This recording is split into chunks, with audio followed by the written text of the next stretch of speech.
Thank you for coming today, and I'm going to discuss the issue of voting. So who in my audience saw the movie Selma that's currently in film and video right now? Awesome. So you now know that this March is the 50th anniversary of the Voters Registration Act, right? So we all know that it's imperative that we as a people vote, because people die for the right to vote, correct?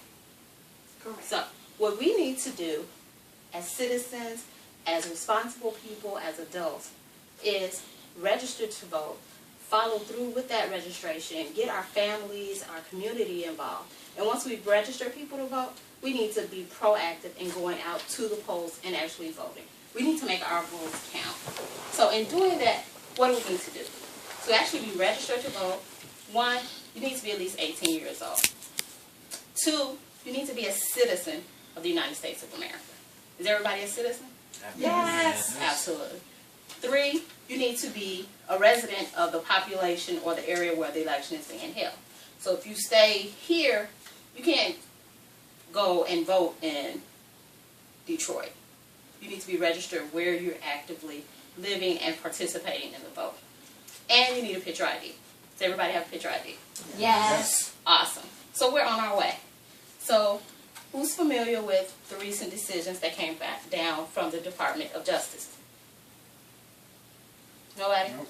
So, in the news this week, the Department of Justice rendered 2 decisions about police brutality in Ferguson and in New York.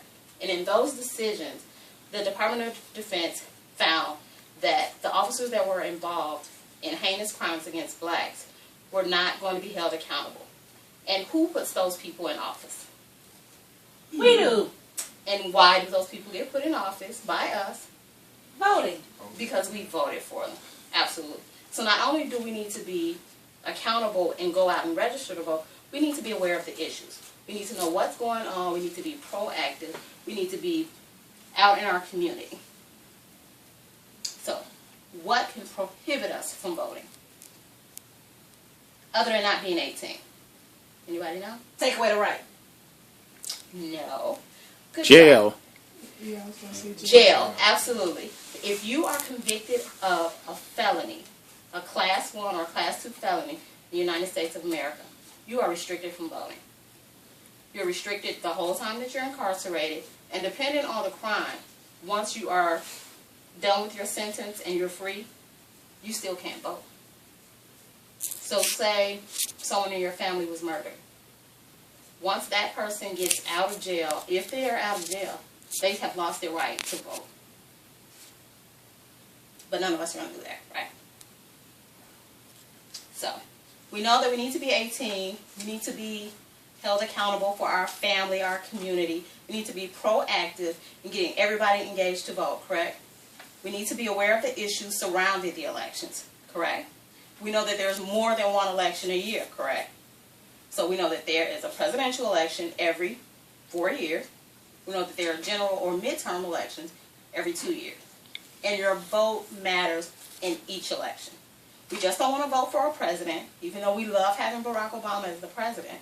Guess what? Chicago has a mayoral race coming, and that vote is important too. There are over 60% of people who do not vote in midterm elections. Why? You know that your vote is attainable to your garbage pickup, your grocery stores in your neighborhood, what libraries you might get.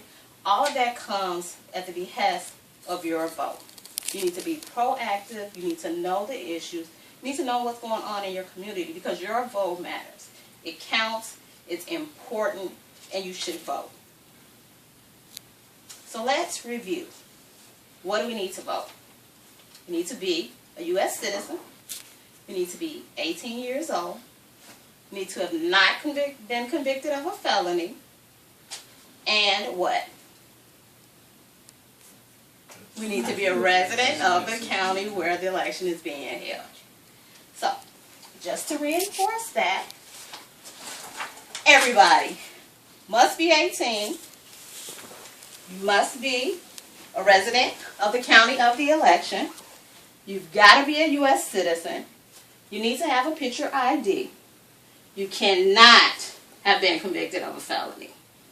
And you've got to make your vote count. Why? Because you're important, just like the people that are being elected. So everybody, I want you to go out there, make sure your family, your community, your friends are registered voters and are active in their vote in their communities. Thanks, everybody. But I mean, some I have a crimes. felon on my family. You stupid. Okay, why I can't?